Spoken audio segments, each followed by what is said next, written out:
Deleted the app. I think we're live. Yes, we We are. are. Rachel, Hey. it's so good to have you back. It's so good to be back, Alexis. Thank you so Missed you. much for holding people in place. Can you hear me okay? Yeah, beautifully. Oh, And good. you can hear me? We're all good. Yeah, we're all good. We're all good. Welcome, listeners.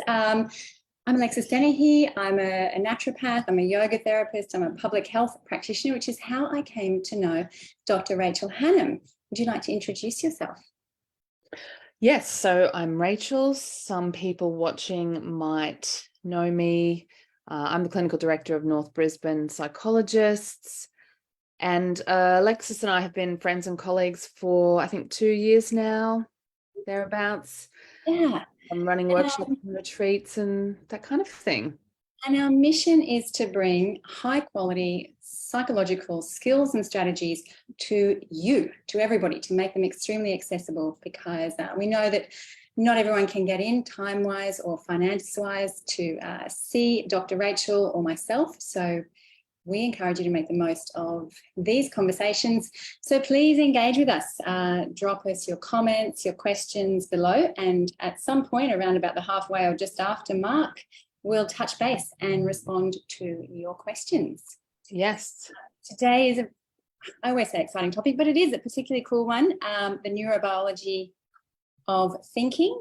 This was Rachel's suggestion. So we have some awesome questions around what is thought really, how to deal with your pesky thoughts, and the relationship between your thoughts and suffering.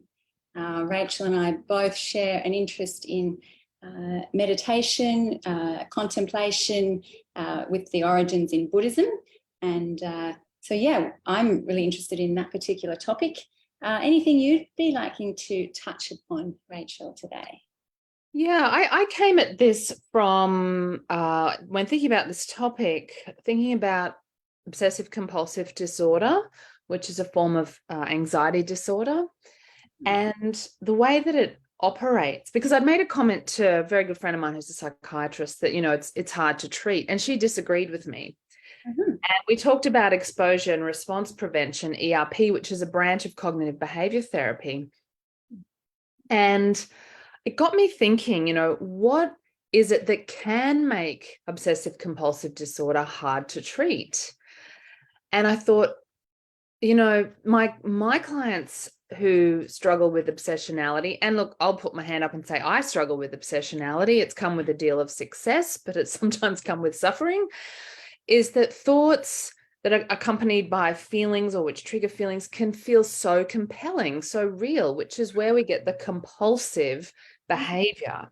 Mm-hmm. And the reason OCD is called as such is because the person experiences obsessional thoughts. And I think even if we haven't got OCD, we all know what it's like to not be able to stop thinking about something or obsess about something. So as we go through, I'd love people to sort of make a study of their mind and remember things that they have obsessed about or ruminated about. And then we act compulsively on those thoughts because they feel so big and so compelling. And what I realized is that in exposing people to their own fears and anxieties and getting them to observe their mind and then not act on the feelings and impulses and thoughts, they first need a philosophy of thinking.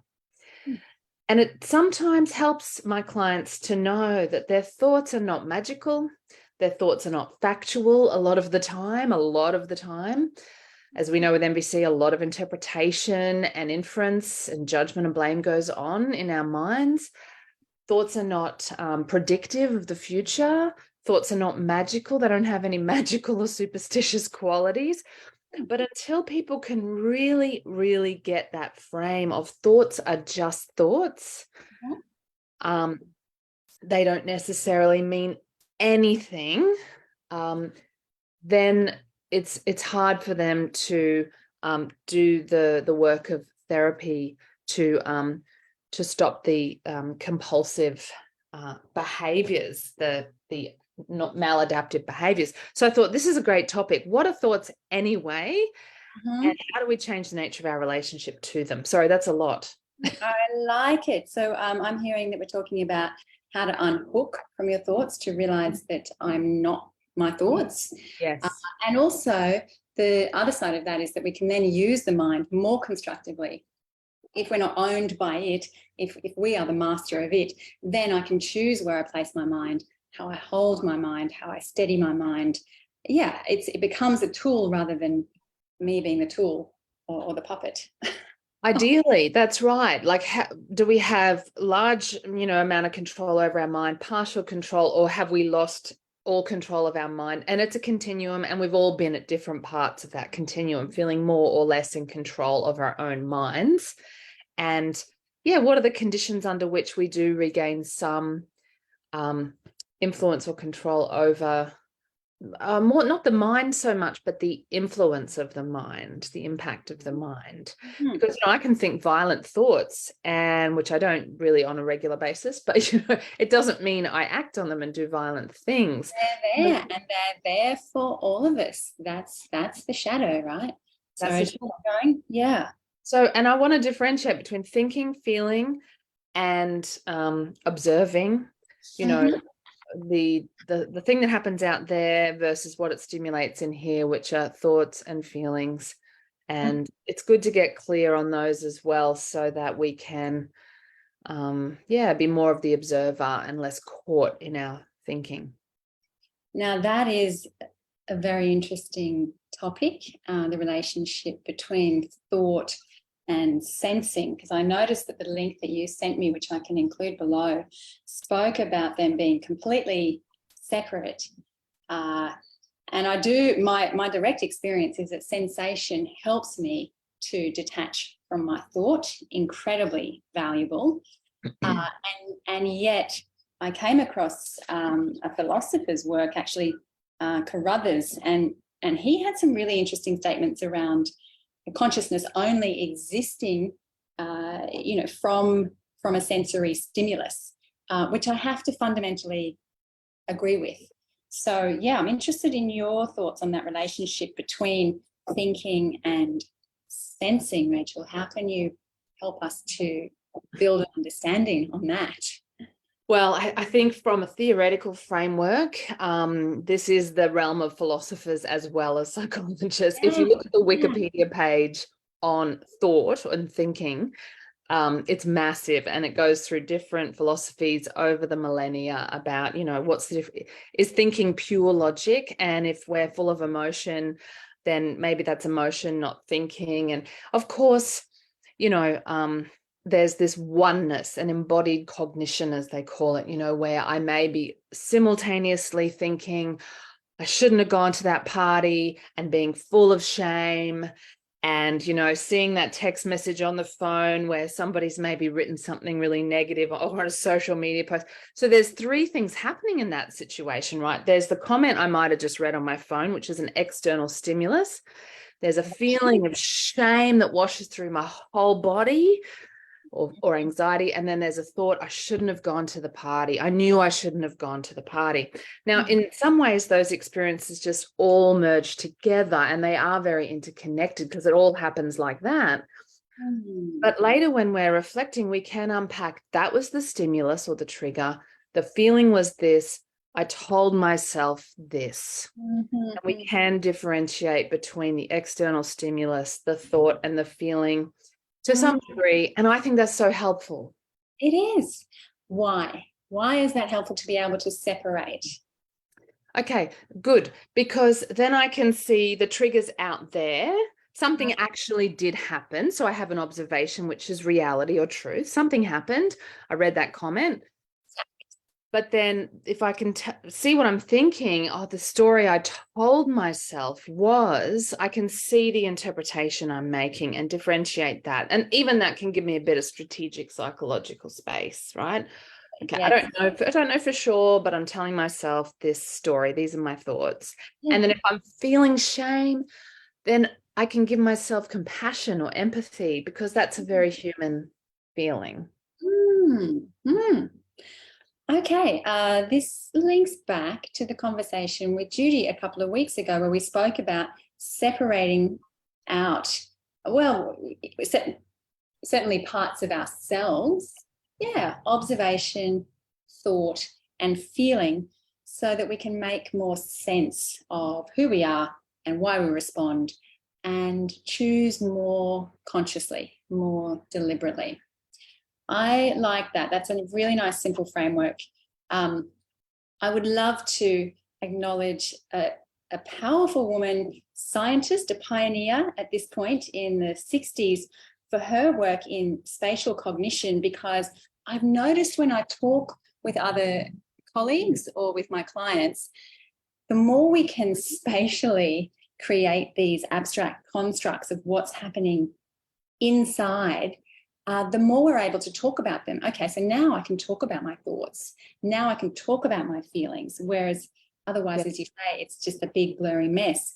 Her name, for anyone who's interested, is Patricia Goldman. Goldman Rakich. It's quite a mouthful, but yeah, some of her work has been credited as really pioneering how we hold in mind, how we hold our working memory.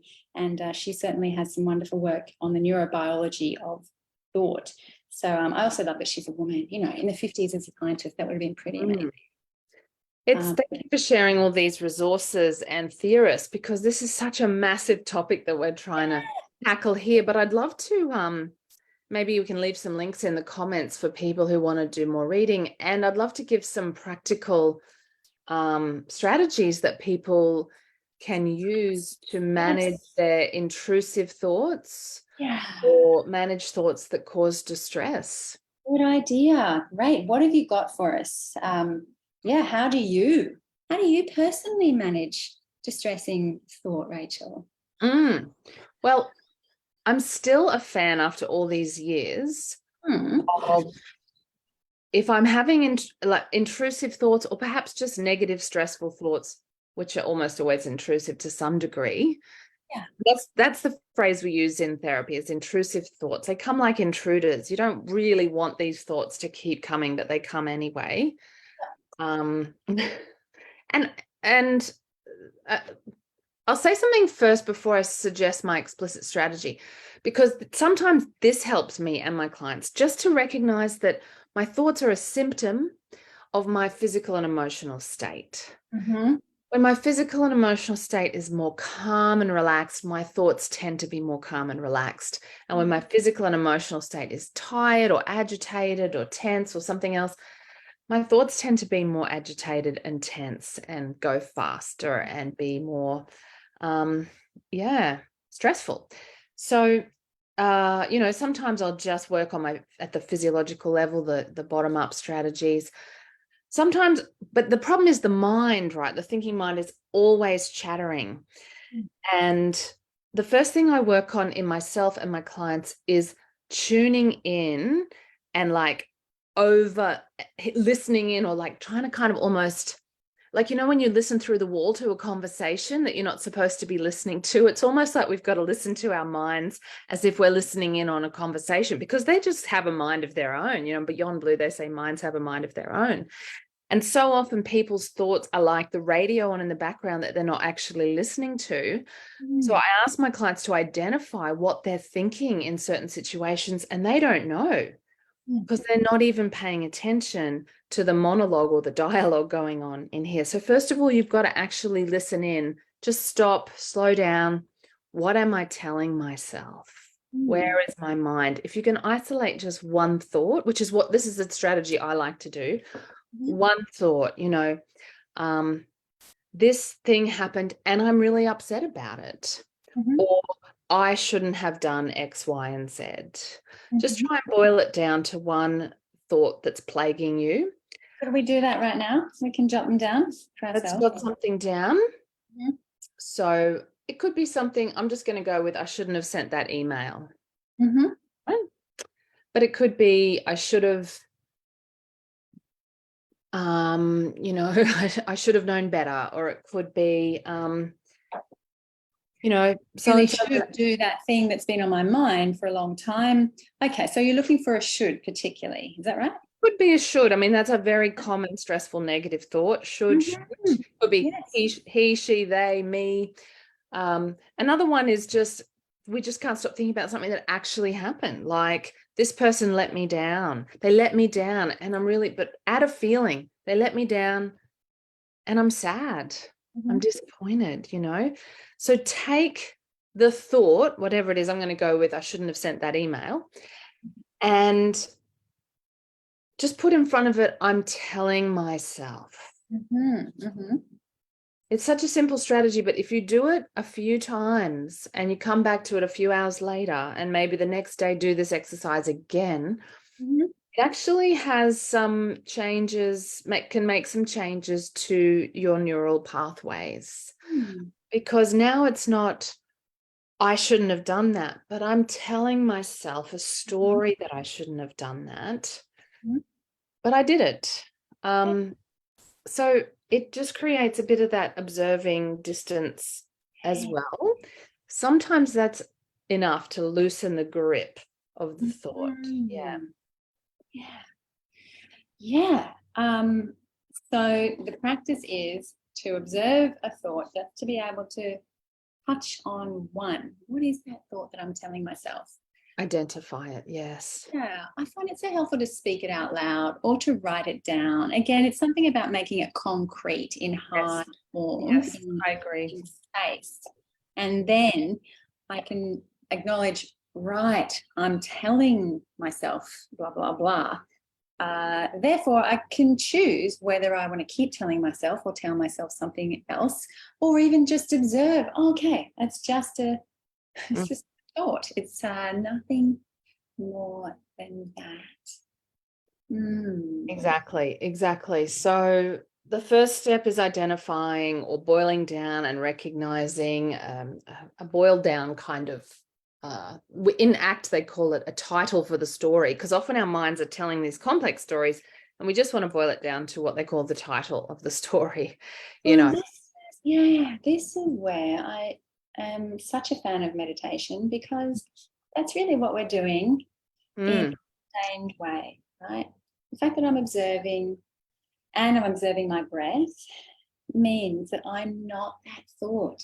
The fact that I can observe my breath, the same thing as saying, oh, I'm telling myself, right, just the fact that I'm staying here, even while my mind is continuing here, means that I'm more than my thinking, which you mentioned earlier, according to the Buddha, is the cause of suffering. I mean, in really simple and beautifully simplistic terms, that attachment, that identification with thought, what is said to be the cause of our stress, our distress, our pain, our anguish, our suffering. And particularly because our thoughts can happen in language. I was reading the Wikipedia page on thought, and there's some debate about whether animals think, and it certainly seems that humans suffer more than animals. We cause ourselves so much suffering. Animals have pain, maybe they have suffering as well, but humans take it to the next level with suffering. And the theory is it's because we have language, right? Animals can think, but they think in pictures. Now, because everyone's seen their cat or dog dreaming and having the rapid eye movement. So clearly they can have memories in images, but complex language. It's the theory is that complex language, which humans are the only animals to have, is what makes us suffer. Because, because we can tell ourselves these stories. Of course, we can daydream like animals do and remember and think in pictures. And thinking in pictures can cause us distress and suffering. But I think language takes us to the next level, where we label ourselves, we judge ourselves, we label and judge others and all that inner critic. And we all know how human it is to, have negative beliefs and negative self-judgments. I wonder if we could think in pictures whether we would suffer less. Well, but that's the theory, that animals suffer less because they don't have complex language to torture themselves with. I mean, complex language gives us iPhones and, heaps of cool stuff as well. We can fly to the moon with complex language, but, you know, that it's a double-edged sword. That's the theory in psychology. And the Buddha said that 4,000 years ago.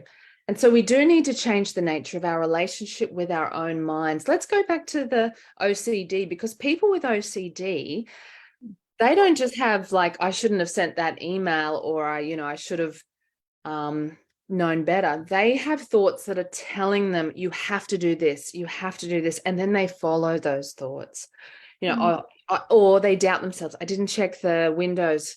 I have to go back in and double check them. And because they have these minds that are telling them they have to do things, or the alcoholic, you have to have another drink, you have to. What we need to, with those kind of thoughts, we need to learn something called exposure. We need to learn bit by bit to actually face the fear, face the thought without acting on it. Really take some practice. Face the feeling, face the discomfort, and just accept that obsessional thoughts are going to happen. And the problem with acting on obsessional thoughts and distressing feelings is we accidentally reinforce them. So we get a bit of relief when we do the compulsive thing that the obsession is directing us to do. But then, so we go, oh, I feel a bit better now. I've had a drink, I've checked the windows, I've washed my hands for the 3rd time, I feel better. But we've actually sent the message back to ourselves that our obsessional thoughts are somehow real when they're not. Yeah, that's interesting. I was going to ask you what obsessional thinking is. So it sounds like there's, obsessional thought where I'm cycling or recycling, ruminating. But then compulsion sounds like next level, and I'm not drawing on the definitions here. You might be able to fill in the blanks.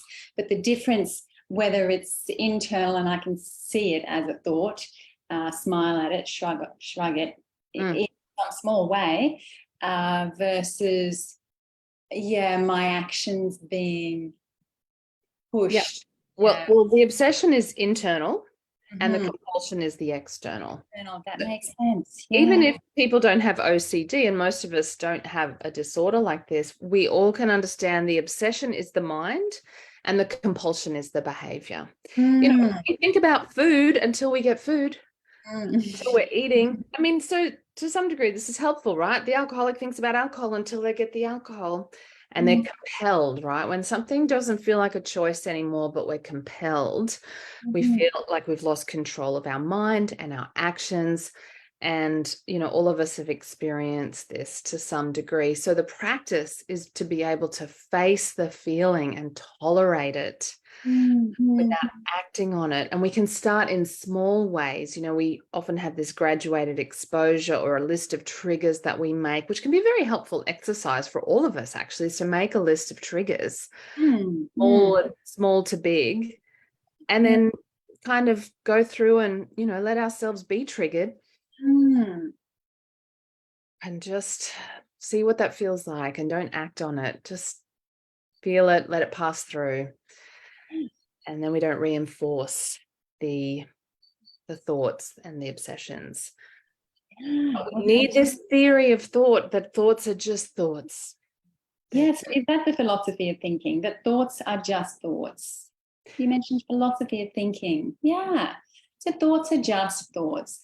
Yeah, the practice that you've just described is something I'm doing more and more here. And as you've said, we can break it down or simplify it in small ways. And that's where I've found that sensory experiencing helps me to be with the experience, the emotion, without so much narrative, and that I can gradually turn towards, I can gradually embrace, I can eventually welcome. That particular sensation, whether it's tension, anxiety, grief, regret. I can gradually over time, especially if I'm applying it to different experiences, empower myself to be able to break the pattern of reactivity. So I agree. It all starts with separating from thought. I'm really interested in what psychology uses as an anchor, because just a little bit of a background story here, but my training has all been to use the breath and body sensation as a direct anchor, so that I come back to something when I notice I'm caught up. And yet there's been a workshop not so long ago where I suggested this as an anchor, and a participant who I think it identifies with having ADHD, I think she's been diagnosed, said that was not a possibility. It was just not going to happen. And I think she felt some sort of, lack, that some inability to connect. Obviously, there's other ways, and I might go back to her and ask exactly what she uses to ground. But I'm interested from a psychological perspective, what do you encourage someone to come back to when you say, I'm not my thoughts? Well, then what is that thing that is not? Yeah. Well, I've had clients say the same thing, and the last thing probably sometimes you could tell someone, say, with a panic disorder is, just breathe, because sometimes they're already breathing so fast, and there's definitely merit for some people in some situations to use other anchors. So it's a great question. I mean, we can use thought as an anchor, because the difference between the intrusive or obsessional thoughts and a deliberate thought is one feels out of control and the other one helps us feel more in control. So, even if we say to ourselves, these are just thoughts. See, it's quite deliberate, not automatic. I'm okay. I'm safe.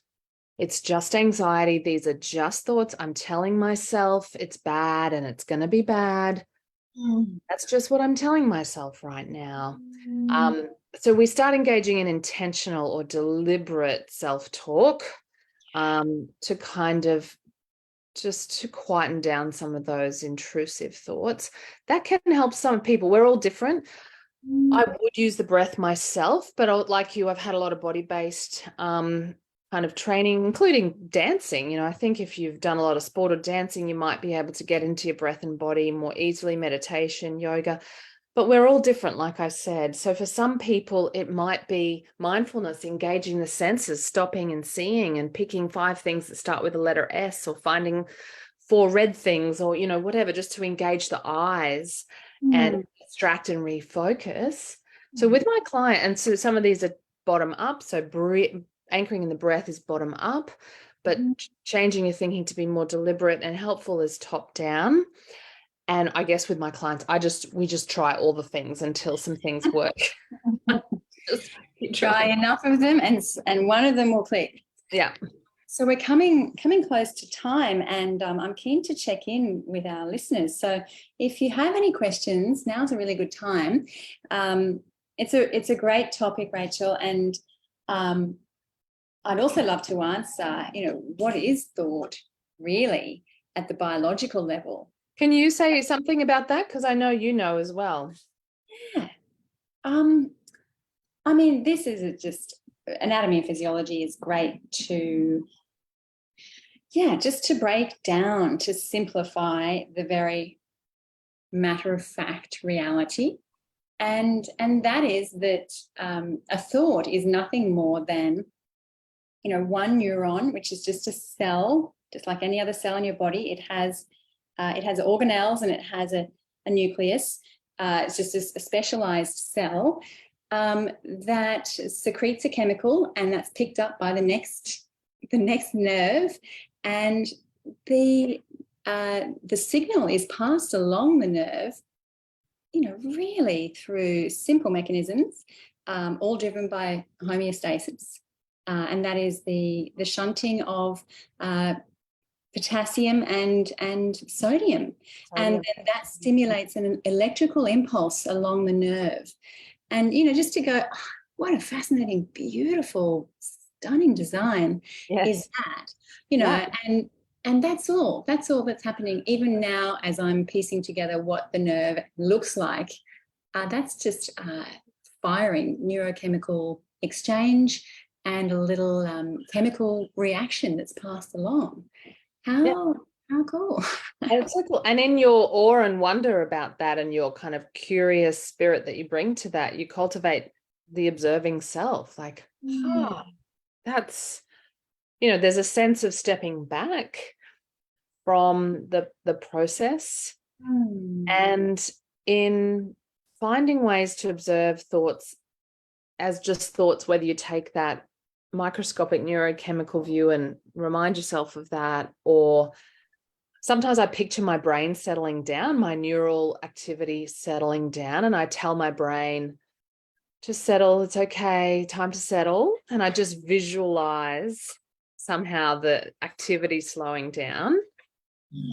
Anything that can, and observing our thoughts in some way or another will help that neural activity to slow down, which, is good for our brain and our body. And it enables us to use deliberate thought, which we need to write a shopping list or do our tax return or solve a problem.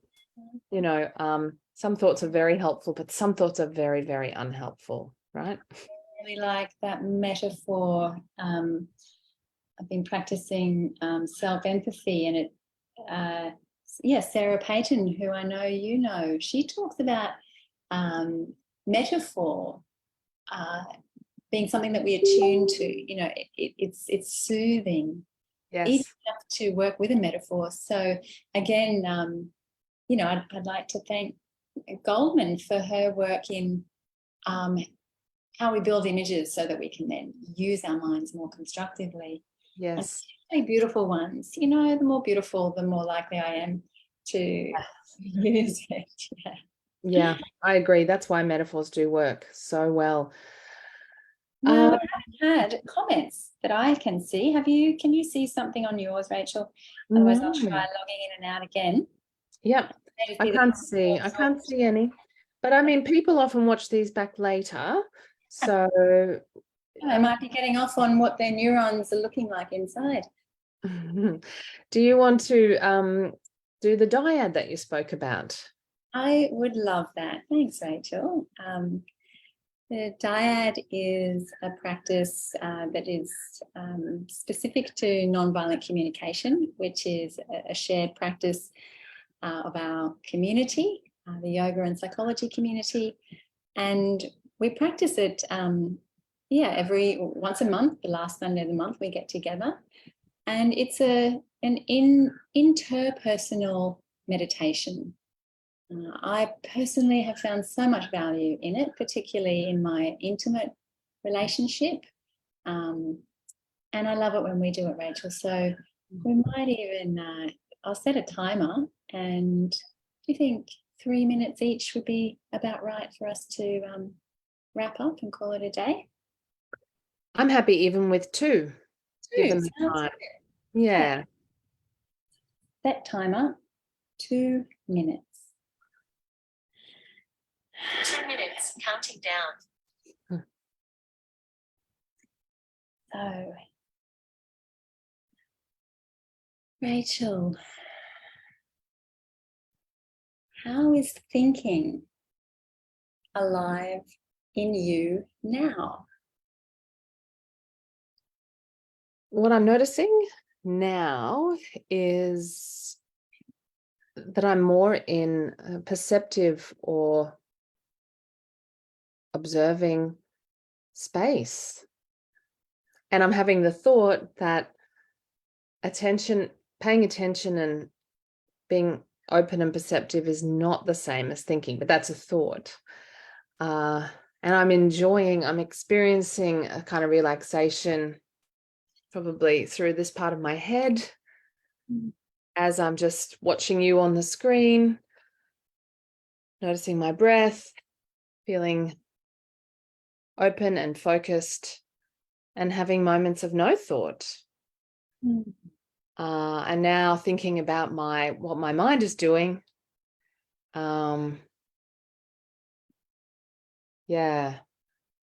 Just noticing thoughts flash in, and then just seeing the wall in front of me, and noticing the difference between having a thought and just paying attention, and not having a thought. And I definitely experience the experience of paying attention as more relaxing in my actual head, a settling down feeling, as opposed to when, when thinking is really all happening and racing. It can either be really exciting. So I'm thinking of some of the conversations we've had on our walks, like a nice buzzing, or if there's stressful negative thoughts, I can remember even as I'm speaking now that I've felt a real tightening and tension through my forehead. Yeah. And then that sort of moves through my body. So I'm just noticing that connection between the state of my mind and brain and the closing or the opening, the rest of my physical and emotional state. As my mind sort of clamps down on thinking or opens up to just noticing and paying attention to where I am. And yeah, even as I'm talking to you about thinking, I'm noticing sensations in my face and head, which are a little bit tingly, a little bit heavy. And as I'm noticing them, my mind goes quiet. My mind gets shy. It's like, you're watching me? I'm going over here. Interesting exercise. Is that 2 minutes? Thank you. Yes, it's a little more, but it was such a beautiful thing to watch. It really, my observations are that it does open you up to a playfulness and a self-connection. I really enjoyed that. Thank you. Let's swap over. Okay. So Alexis. Yes. Oh, yes, set the timer, sorry. Done. How is thinking alive in you right now? Thank you. Thinking, I'm experiencing thinking as a reflection, looking back, and certainly up around my head. I feel less aware of the rest of my body, although now I'm speaking that out. I have to wonder how the rest of my body is thinking and what's happening in the rest of my body when I'm engaged in thought, and how being aware of my whole body may influence my thinking.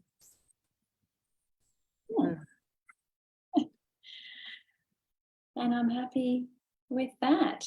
I'm not sure that was 2 minutes, but that was a very valuable insight. Thank I you. would agree. Yeah, thank you. I would agree. That was helpful for me too. I've never done a dyad with voicing my experience of being a thinking creature. Such a good reminder to observe. Yes, and to embody. Obviously we love theory. That's why and yet theory is only there to practice and to actualize. I really value that. We might include that as a little wind down at the end of our talks. I'd love to do that. Let's start that next time. 2 quick questions. Katie Lee says, what was the sentence starter? Was it, I'm noticing that I'm thinking? Yes, Katie, I'm noticing that I'm thinking, or I'm telling myself. That's the pre-frame to detach a bit from thoughts. And Kells asks, do you have any reading recommendations? So I'm going to recommend some books by Russ Harris. I'll put them in your comment. I'll reply to your comment, Kels. And do you have any reading recommendations that you could put in the comments later, Alexis? No question. When you spoke about deliberate thought, Thich Nhat Hanh came to mind. He uses deliberate thought in a really simple way. Yeah, I'll include a link as well as your wonderful prompt on Wiki. So that's everything I'd like to cover, except for mention of the retreat. Rachel, is there anything else that you wanted to touch on today? No, just the retreat. Thank you. Oh, great. As many of you know, Rachel and I have run a couple of retreats over at Minjarrabah for the last couple of years, and we've taken a small group over onto our waterfront space, and we've practiced a lot of self-reflection, really, sometimes in a group and sometimes within ourselves. And we have booked two opportunities, one at the end of the financial year and one at the very beginning of spring. And we actually have not got the numbers that we were expecting. So we would really love to understand why. And we'd love your input, because we're here going, we know. We obviously think it's a really amazing product, but yeah, there's no point in us thinking it's amazing if you're not, if we're missing something, or if there's something that you want to see that we're not expressing in our communication. So we're now, what are we, May? So we're end of May and then end of June. So we've almost got 2 months to prepare for our end of financial year retreat. Maybe I shouldn't call it that, because it's nothing really to do with finance, although we all can celebrate one more year over.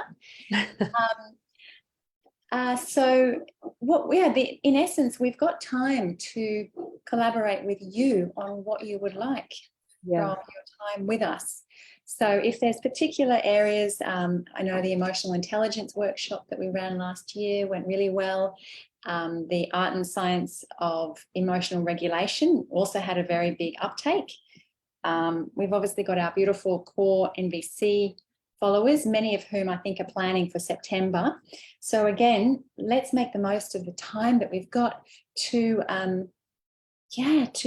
hear what it is that you would most. And Mandy Bean asked where, and I wrote Stradbroke Island, because people might not know the Indigenous name. And for the public retreat, July, what are the exact dates? July 2nd to the 4th. So we finish on July 4th. to 4. Okay, and Alexis, maybe you could pop a link to book in the comments later on. Yep, I will. Great. Okay. Yeah, but we'd love to tailor the retreat to, I mean, we've done this a few times together before, Alexis and I, and we know definitely what works, and we're open to tailoring a boutique experience for people who are actually coming. So we'd love to hear from you. Yeah. Thank you, Alexis, for this very interesting chat about this huge topic. Yeah, I always enjoy it. It's so good to have you back. And back. And I'll be back now. I'll come to practice groups when I can, and I'll be on the live streams most Sundays. That's the plan. We're glad that you are out of the cocoon, more beautiful than ever. And yeah, that's right. My NBC earrings. Look like the sunflower on his book, don't they? Yes, beautiful. We hope that you enjoyed listening in, and if you do make some comments later on, we do check back every so often, so we'll be keeping an eye out for your comments later on. Indeed. Thank you, everybody. Everybody, good night. Bye.